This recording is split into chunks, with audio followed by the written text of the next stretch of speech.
All right, everybody, welcome back. I have some news to share with you.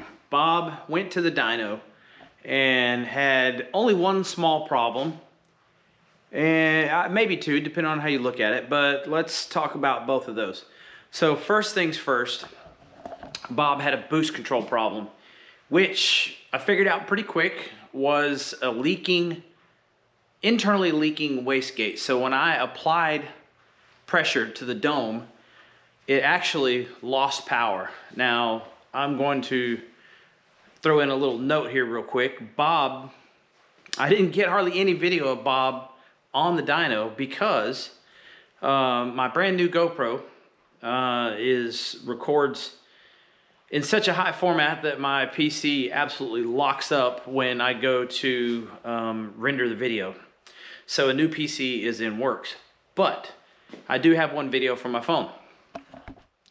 Now, back to the problem at hand. So the boost control problem was twofold. The first pull or two, it would start to make boost, and then it would just climb a little bit, a lot more than I thought it should, and it ended up making like 15 pounds on the gate, and it should be making single digits. I didn't think anything of it. I was thinking more along the lines of new setup, and I'm just not familiar with it. So we continued to tune it there, pulling spark plugs and whatnot, and ended up making 9 total pulls throughout the night. So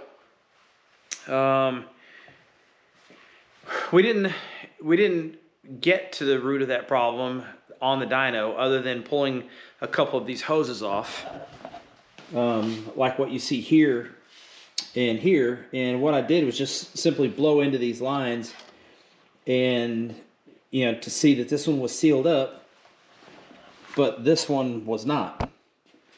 So when I blew into this line right here, you could hear the air in here, and this line should be going to the top of the gate, as you can see right there.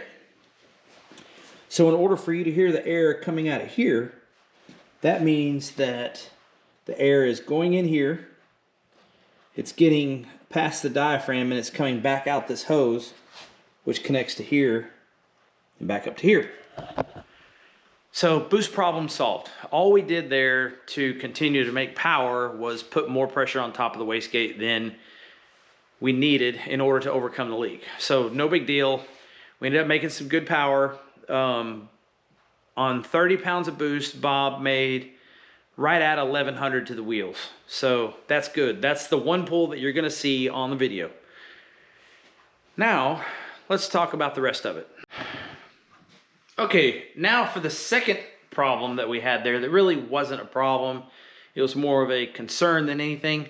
Bob's oil pressure was low yet again, but there's an asterisk next to that. A couple of nights before we went to the dyno, I had flooded him really bad, and still not really quite sure what happened there. I kind of have an idea, but that's a whole other different thing. So anyways, got Bob started, everything's good, ready to go to the dyno. We go to the dyno, oil pressure is low. Now it's holding 50 pounds of oil pressure throughout the run, and it's not dipping or falling off or anything like that. So I'm not really all that concerned about it, but I am a little bit. 50 pounds at 7,000 for me is not enough to sleep good at night. So we make 9 pulls that night, like I said. Nothing broke, no head gaskets, nothing crazy like that, and end up coming home and changing the oil in Bob. Now we're going to cover that later on in the video, so I won't go too deep into it right now. But anyways, here's the pull, the one pull Bob makes, again, right at 1100 horsepower, 30 pounds of boost.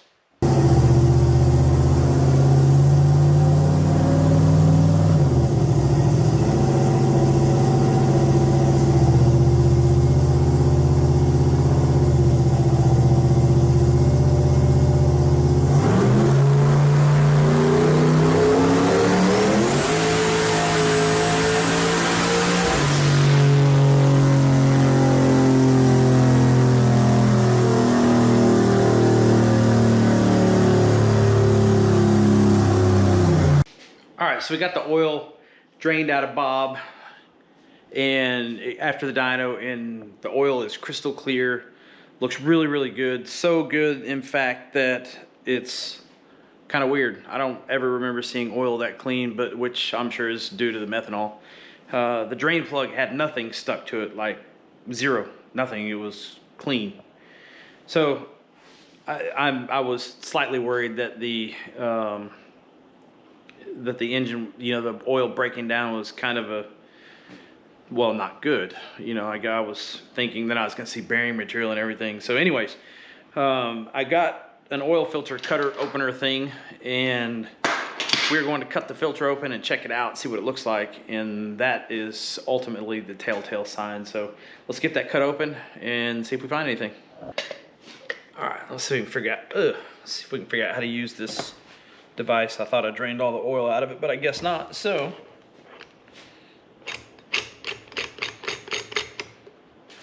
not a fan of these filters either. I'm kind of wondering if these Delco filters are part of the problem. All right, let's see what we got here. I'll pull the oil pan out from under the car and drain this stuff out. All right, not sure how much you can see in that pan, but there's a little bit of stuff in it. It's not bad. The pan wasn't perfectly clean, but that's okay. We got the filter cut open and we want to see the important part. The filter tells the story. There we go. It got a little bit of doo-doo in it.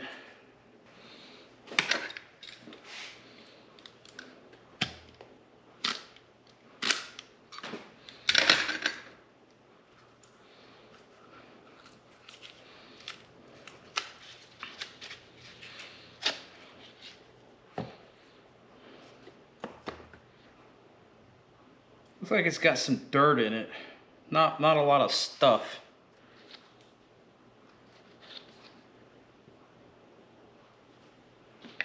Let's keep looking.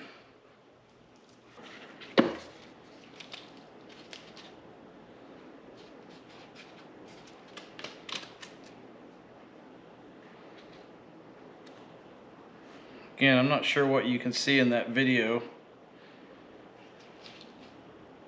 It's got some stuff in it, but there's not a lot. Looks more like dirt than anything. It's a piece of metal, but that looks like a drill shaving or something. All right, let's see what the oil pressure looks like now. We got pen grade 1040 in it and another Wix filter. Let's see what Bob's got to say about it.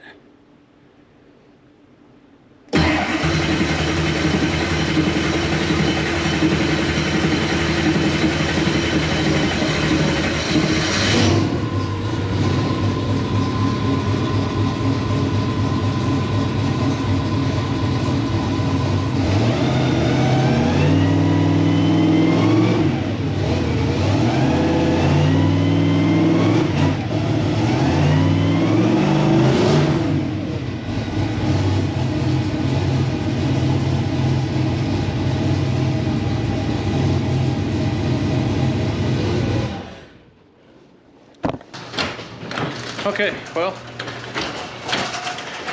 10 o'clock at night, I'm sure the neighbors love that, but anyways, you saw the oil pressure's back up in the 80s, just revving it to 4,000 or so. So, pretty sure the oil that was in it just broke down severely, and or the filter was a problem. So we'll call that fixed. The dyno, now we can call it successful since there's nothing tore up in the car, and it's essentially tuned. I would say I would call it a little more than rough tuned, but not quite finished tuned, if that makes any sense. I think that I'm gonna put it back on the dyno one more time once I get this wastegate thing figured out and find out why it's leaking on the inside and all that neat stuff. I'm pleased. It worked good. Okay, so we had a successful dyno mission. 9 pulls. And again, my camera is apparently so badass that my computer doesn't get along with it, and I'll get to that. sooner or later. But 1,100 horsepower, 30 pounds of boost. That's exactly what I expected to see. Like I guessed it a little too close for comfort, actually. So the important part is Bob is still alive. The oil looks good. There's no metal in the oil filter. And we're going back to the dyno this week on Wednesday. This is Monday night, so you may actually be viewing this on Tuesday night or even Wednesday night. But we're going back to the dyno to ensure that the boost control problem is fixed. And we're going to turn it up a little more. I think Bob is capable of 1,400 to the wheels and living to tell about it. So that's what we're going to do. So anyways, thanks everybody for stopping by, checking out the video. I appreciate it. I'm really pleased with Bob that we've come this far in a relatively short amount of time. Not a whole lot left to be race ready. Just getting that front end finished up and back on the car, and then we're good to go. So thanks. We'll see you in the next video.